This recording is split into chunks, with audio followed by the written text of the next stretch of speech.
Going to a football match in the middle of pandemic feels like an undergoing endurance test in a reality TV show. A pre-match message instructs me to arrive at Hampden Park in Glasgow 2 hours before Scotland against Czech Republic. I must wear a mask at all times. I'm taking all food from my microband to a plastic bag provided by the stadium, and all the catering alert will be shut, so no Wednesday burgers or cartons of flat Pepsi to keep me going. When I immediately turn up to the stadium 3 hours early, the crowds are predictably sparse. The pub outside the ground overflowed with supporters wrapped in flag looked like a tempting alternative, but when I suggest to a steward that might go get a drink ahead of the game, a look of concern crosses her kindly face. "Be careful which pub you're going to," she said. "That will see you coming." What is she referring to? Could it be the Dutch book bag A4 site that I'm clutching? I have given my spare ticket to Rear Scott. My friend Ella's there, but he's from Edinburgh, so also not 100% at home in Glasgow. We decide to take the advice and skip the pub. Inside the stadium, we encounter in the fa- in- inside the stadium we encounter I enc- we encounter a fan the loudest tartan suit I ever seen, including a tiny tartan cloth bag. I pose for a photo with him, and they tells me I had a tailor-made son. It is not just COVID regulation that make this unique and peculiar tournament.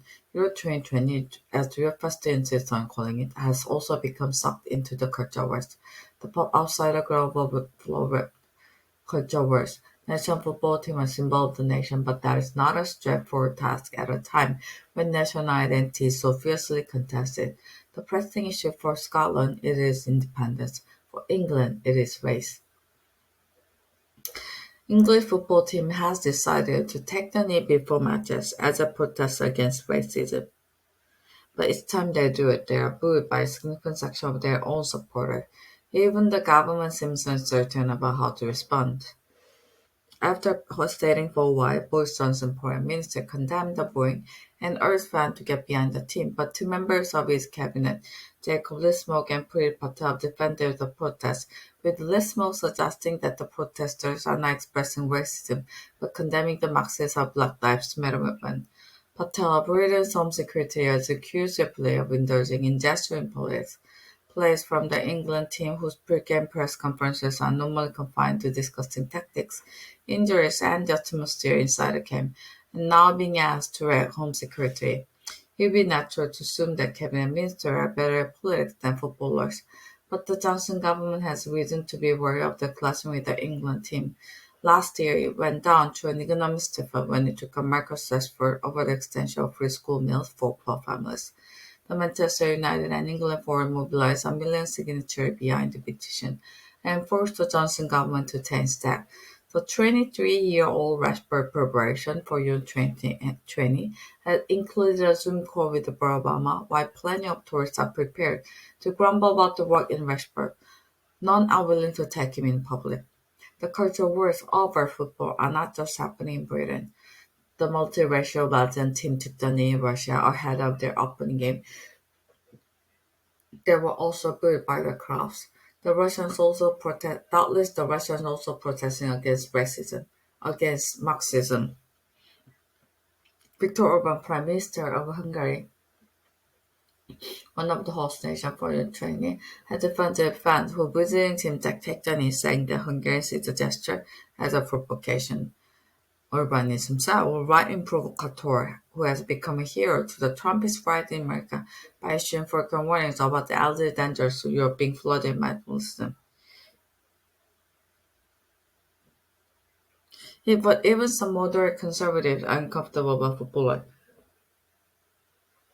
But even some moderate conservatives are But even some moderate conservatives are uncomfortable about football taking the knee. One prominent Tory thinker in Britain laments to me that football has been a political sport, but now the national team has become a source of division.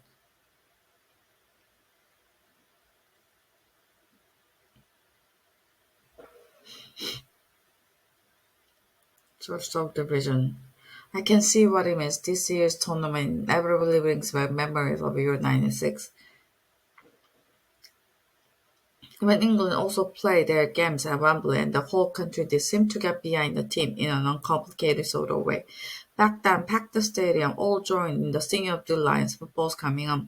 Now the stadiums are largely empty and some of the home crowds are actually being the place. By somebody who has been to many England games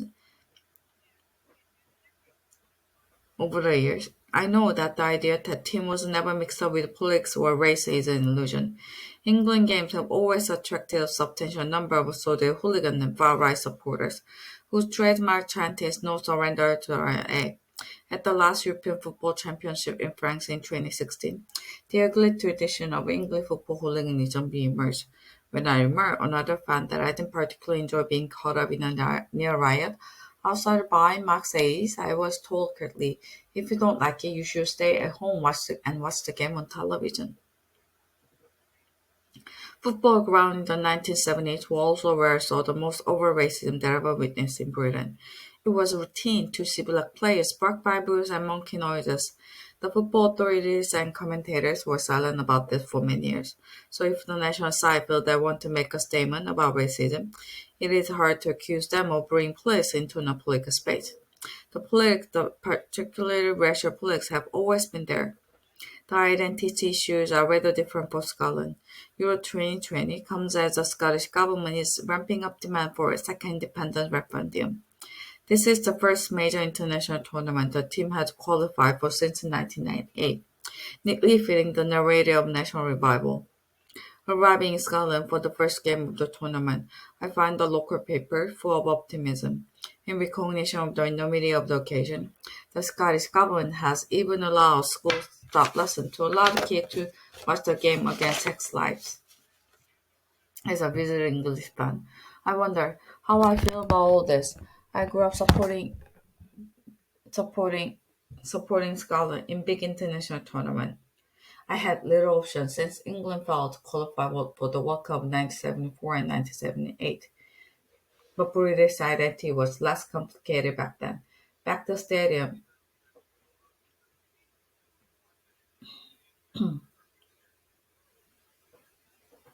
the anthem played for the Scotland side that lined up to play Brazil in 1974 and 1978. Play in Brazil in 1974 was God Save the Queen, although YouTube recording does not show the Scottish Scottish player looking particularly delighted. Today, the crowd and team will be belting out Love Scotland with stern word that we can still rise now and beat the nation again.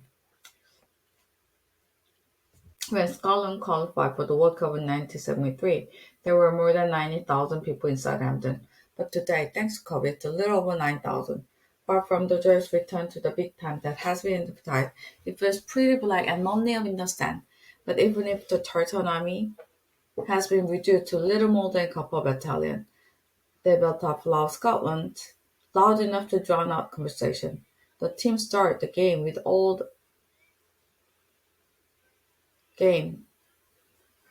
the expectations for their captain Andy Robertson can be seen gesturing to his player to calm down. Then the tech score and the air is sucked out of the stadium. At halftime, Richard Chua spent in the toilet next to the hand dryer, the warmest spot in Hampden. There is hopeful chatter around the unit that Scotland might be turn this round. But early in the second half, the football history is made by the text. Patrick Schick, the team centre forward, gets the ball on the halfway line and floats ball over the Scottish goalkeeper into the net. It is one of the most brilliant goals any of us will ever witness. The crowd is now almost totally silent, apart from a tiny group of cheering Czechs on the other side of the stadium, and a group of children near me who continue happily shouting for Scotland, while around, while the dirt around them was frozen in horror. After the match, Alastair reminds me that Scottish fans are used to bitter disappointment. Making the national football team a symbol of the nation is double-edged sword. We imagine them scoring wonderful goals. But what if your goalkeeper floundered on his back and tangled them in the net? Euro 2020 has already delivered humbling setbacks for two football-mad populist leaders. Urban gave permission for capacity crowds to attend Hungary's opening games in Budapest against Portugal, only to see the national side lose 3-0. Septar Erdogan, president of Turkey, traveled to Azerbaijan and sat in a place of honor next to the Azer prison, from where he was able to see Turkey go down to a 2-0 defeat against Wales. England fans also have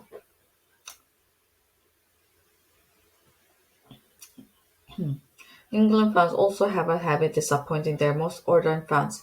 The side often portrays an embodiment of what we like to believe are national characteristics: courage, calmness under pressure. In fact, as a recent piece by Jonah Liu in The Guardian pointed out, England are uniquely bad at holding a lead in a tournament. The numbers seem to suggest they might even be butlers, and that or has is the French and Italian are much better at holding their nerve when they take lead. If Gareth Southgate, the England manager, can somehow break this cycle and turn England into a winning outfit, he will inadvertently provide a huge boost to the Johnson government that is desperate for a symbol of the successful Brexit Britain. But Southgate has subsequently but mistakenly positioned himself to the left of the government on taking the knee. He leads a multiracial team and has irreverently defended the right to make statements on subjects other than football. It has become accepted wisdom in Britain that cultural wars always work better for the right than the left, but football may be an exception. All polls taken across Europe before Euro 2020 showed 54% of English football fans supported taking the knee, with 39% opposed. If the England team keep winning, the number in favor may rise along with the team's popularity.